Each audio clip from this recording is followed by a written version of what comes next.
એકવાર એક નાખુશ યુવકે એક વૃદ્ધ ગુરુને કહ્યું કે તે ખૂબ જ દુઃખી છે અને તેનો ઉપાય પણ પૂછ્યો.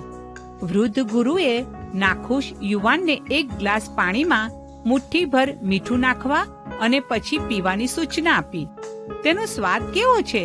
ગુરુએ પૂછ્યું. ભયંકર, ગુરુ હસી પડ્યા અને પછી યુવકને બીજી મુઠ્ઠી મીઠું લઈને તળાવમાં નાખવા કહ્યું. બંને નજીકના તળાવ પાસે ગયા અને જ્યાં યુવાને મુઠ્ઠીભર મીઠું તળાવમાં નાખ્યું. વૃદ્ધે કહ્યું, હવે તળાવમાંથી પાણી પી અને પૂછ્યું, તેનો સ્વાદ કેવો છે? શું તમને ખારું લાગ્યું? ગુરુએ પૂછ્યું. ના, યુવાને કહ્યું. ગુરુ તેનો હાથ પકડીને બોલ્યા, જીવનની પીડા શુદ્ધ મીઠું છે, વધુ નહીં, ઓછું નહીં.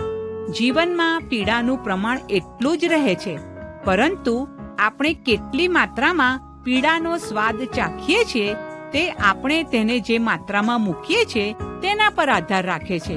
તેથી જ્યારે તમે પીડામાં હોય ત્યારે તમે માત્ર એક જ વસ્તુ કરી શકો છો, તે છે તમારી સમજને વિસ્તૃત કરવી.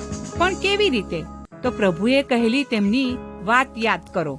યોહાનની સુવાર્તા 16મો અધ્યાય અને 33મી કલમમાં લખ્યું છે, મારામાં તમને શાંતિ મળે માટે મેં તમને એ વચનો કહ્યા છે. જગતમાં તમને સંકટ છે, પણ હિંમત રાખો, જગતને મેં જીત્યું છે.